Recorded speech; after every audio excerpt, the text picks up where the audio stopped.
friends, welcome to the Point. Let's continue our discussion on India-Japan relations. So in this session, we'll be discussing about the Indian independence movement and what was the Japanese strand in Indian independence movement. Suresh Chandra Bandyopadhyay and Manmatha Nath Ghosh and Hariprabha Thakde.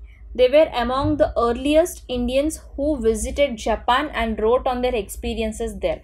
The correspondence between distinguished individuals from both nations, they had a noticeable increase in volume during this period, and historical documents show a friendship between Japanese thinker Okakura Tenshin and the Indian writer Rabindranath Tagore. Okakura Tenshin and Bengali poet Priyamvada Banerjee.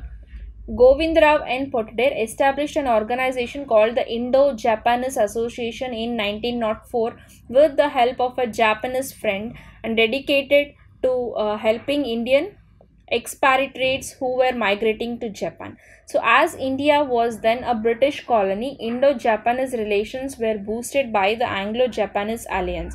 However, other emerging movements, it would strengthen relations between these two nations.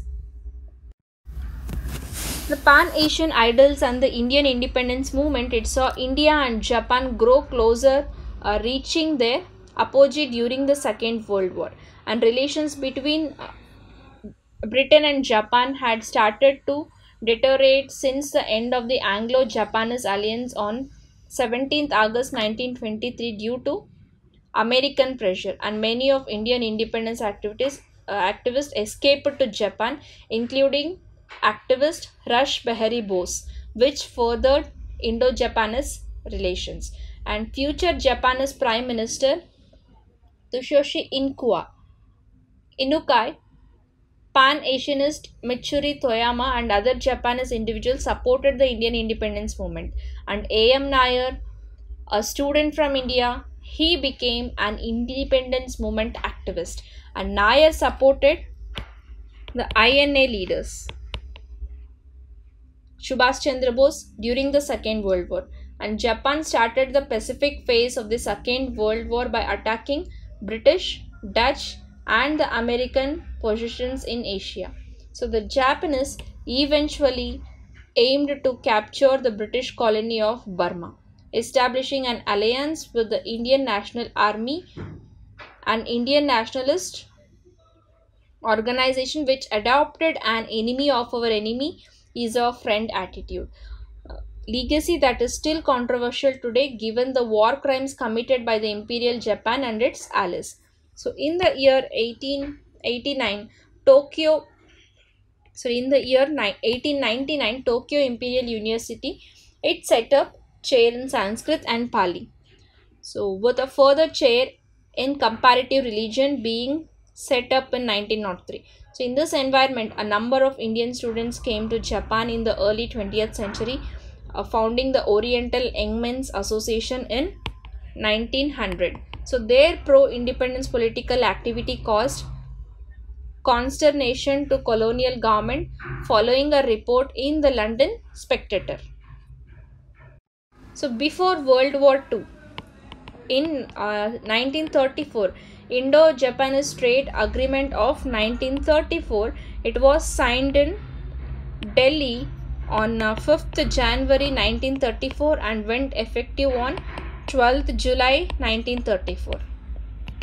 And in the year 1937, Indo-Japanese Trade Agreement of 1937 went effective on 1st April 1937 for 3 years, that is until 31st March 1940. So this is during World War II.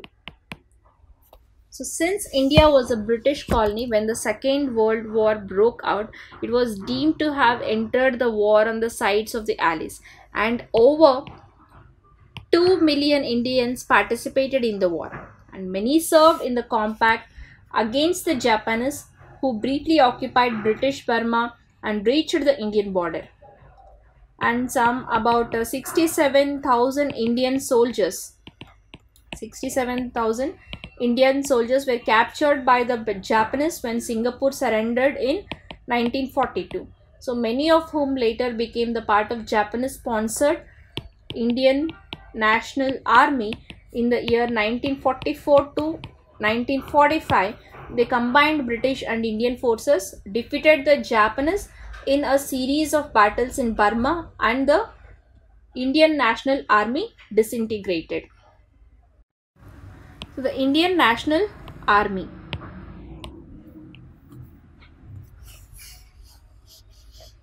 Subhash Chandra Bose, who led the Azad Hind, a nationalist movement which aimed to end the British rule in India through military means, used Japanese sponsorship to form Azad Hind Fauj or Indian National Army. The Indian National Army was composed mainly of former prisoners of war from the Indian Army who had been captured by the Japanese after the fall of Singapore, and they joined primarily because of the very harsh, often fatal conditions in Japanese POW camps. So the Indian National Army also recruited volunteers from the Indian expatriates in Southeast Asia. So Bose was eager for the Indian National Army to participate in any invasion of India, and persuaded several Japanese that a victory such as Mutaguchi anticipated would lead to the collapse of British rule in India. So the idea that their western boundary would be controlled by a more friendly government was attractive to the Japanese, and the Japan never expected India to be part of its greater East Asia co-prosperity sphere. So the Japanese government built, supported and controlled the Indian National Army and the Indian Independence League.